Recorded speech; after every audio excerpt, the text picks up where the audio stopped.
नमस्कार. हे बघा मी कुठे आले आहे तर मालवणला जाताना आपल्याला वाटे 2-4 दुकाने लागतात मातीच्या भांड्याची. तिथे गेलं असता आम्हाला कळलं की तिथे एक कारखाना आहे.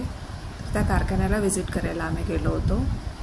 तर तिथे ही अशी भांडी तयार केली जातात मातीची आणि त्याच्यासाठी जी वापरली जाणारी माती आहे ती आपल्या शेतातलीच आहे, आपली काळी माती ही बघा. आणि ही माती घेऊन त्याच्यात केमिकल विरहित हे बनवलं जातात, भांडी बनवली जातात. इथे साचा बनवला जात आहे POPचा. आणि समोर जे मशीन दिसतंय गुलाबी कलरच्या ह्याच्यामध्ये, तुम्हाला जरा जवळून बघता येईल असं मी प्रयत्न करते.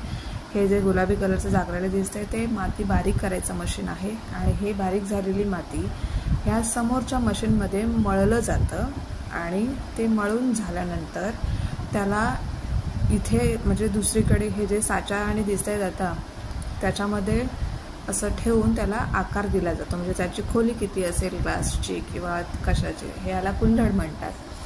तर ते केलं जातं आणि ते सगळ्या प्रकारची मातीची भांडी आहेत. आणि हे दादा त्या कारखान्याचे मालक आहेत. त्यांची बायको आणि ते दोघेच म्हणजे खूप कष्ट करत असतात. त्यांच्याकडे दिल्लीवरून कामगार आहेत कारण ते दिल्लीला जाऊन शिकले आहेत. ही साच्यात बनलेली भांडी आता भट्टीत जातात. ही बघा अशी भट्टीत मांडली जातात. त्यांची मिसेस मांडत होती तिथे भांडी. आणि त्याच्यानंतर भट्टीला हे बघा असं चुलीसारखं खालून हे आहे, त्याच्यात लाकडं घालून पेटवलं जातं, म्हणजे जाळ केला जातो त्याच्यात. नंतर ती भांडी भाजून अशी तयार होतात.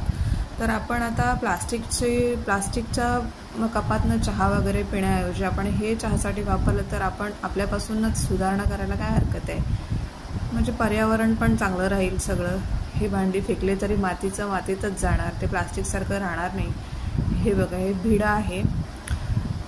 तिथे सगळ्या प्रकारची भांडी मिळतात, सगळ्या प्रकारची, जे केमिकल विरहित आहेत.